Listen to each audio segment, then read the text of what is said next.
За өнөөдөр ингээд 2017 онд одоо манай Ардчилсан намын одоо сонгуульт гишүүдийн бас сонгуул явагдаж байна. За энэ маань одоо 21 аймаг 9 дүүргийн одоо дундчдын намын дарганаар за ингээд нийслэлийн намын дарга за үндэсний бодлогын хорооны гишүүд гэсэн одоо ийм сонгуул гишүүд болж байна. За ингээд энэ одоо дотоод сонгуульд яаж гишүүд одоо шинээр илсэн гишүүд саналаа өгж одоо саналын эрхтэй болох вэ? Жишээлбэл шинээр илсэж байгаа гишүүдийн хувьд бол мэдээж одоо бас мэдэхгүй зүйлүүд их байгаа. Тэгэхээр энэ бүртгэлийг бол 21 аймаг 9 дүүргийн дундчдын нам дээр бол тухайн одоо анхан шат дундчдын намууд бол бүртгэлийг хийгдэж байгаа.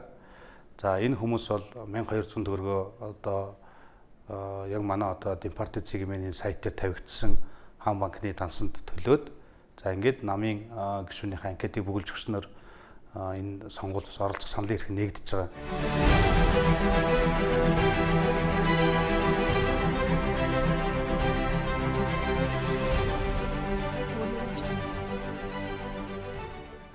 За өмнөх одоо та бүхэн сайн мэднэ намын даргын сонгуул явагд дууссан.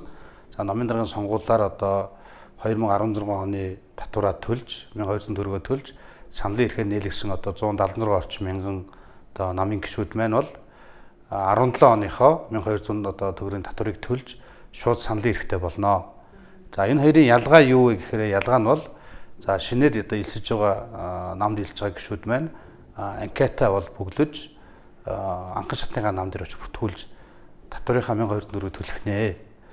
За 2016 онд татвараа төлж Ардчилсан намын даргын сонгуульд санал өгсөн гишүүд маань одоо энэ удаагийн 17 оны сонгуульд бол мөн одоо энэ 17 оныхаа татварыг 1200 төгрөгөөр төлж цахимд бүртгүүлснээр бол одоо бүгд тус тусдаа саналын эрхтэй болно.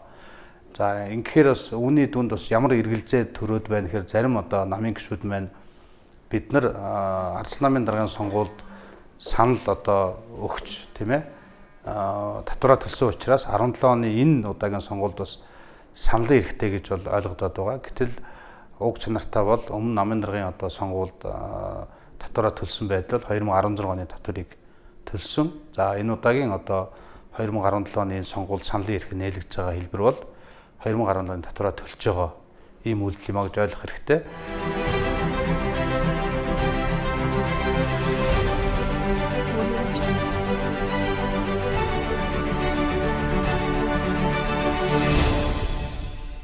Ардчилсан намын даргын сонгуулийн үеэр бас 14,000 орчим одоо намын гишүүдийн саналын эрх бол үүсээгүй орхисон байгаа. За ингээд энэ 14,000 орчим одоо гишүүнийг намын даргын сонгуулиас хойш саналын эрхийн одоо нээх талаар бол намын хэрэглэх газраас нэлээд дөрвтэй ажил хийгдсэн. За ингээд энэ одоо 14,000 гишүүдээс саналын эрхээ нээгдсэн гишүүд бас одоо бол энэ удаагийн сонгуульд 1200 төгрөгийн татварыг төлөөд оролцох боломжтой. За 14,000 одоо гишүүдээс зарим одоо авчирч саналын эрхээ нээлгээгүй гишүүд байгаа. За энэ гишүүд маань одоо мөн одоо энэ удаагийн сонгуульд дахиад анхан шатныхаа одоо намын байгууллагаар дамжуулаад татвараа төлөөд бас энэ сонгуульд оролцох эрх нь бол нээлттэйг бид нар бол зохицуултыг хийж өгсөн байж.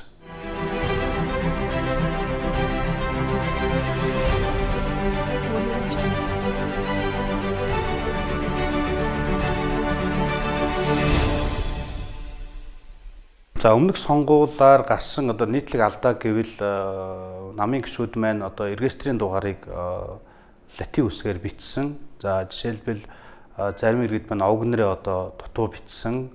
За мөнгөний одоо тоогоо бас дутуу бичсэн. За ингээд нөгөө зарим одоо регистрийн дугаараа үсэг цифрийг одоо андуурж бичсээс болж бас олон гишүүдийн бас бүртгэл бас эргэлзээтэй байсныг бид нар бас сүүлийн өдрүүдэд зассан. За ингээд үүнтэй уялдаатай бид нар энэ удаагийн сонгуулиар бол энэ одоо алдаа тутагдлыг гаргахгүй тулд бол тусгай бас заавар одоо хөргүүлж ажиллаж байгаа. Бид нар зааврыг олон нийтийн сүлжээ, захим сүлжээгээр бас хөргөж ажиллаж байгаа. За мөн одоо намын анхан шатны байгууллага болон дундчдны байгууллагаар дамжуулаад мэдээллүүдийг хүргэж байгаа. Тэгэхээр өнөөдөр нам тус гишүүнээр одоо бүртгүүлээд явж байгаа гишүүд маань саналын эрхээ үүсгэх талаар за дээр нь шинээр одоо өнөөдөр Ардчилсан намын сэтгэлийн үйл ажиллагаа явж байгаатай холбогдуулаад шинээр илсэх гишүүд маань одоо манай бас Ардчилсан намын төв сайт руу бас орж мэдээлэл авах бас лавлах утсууд руу холбогдох бас боломжтой.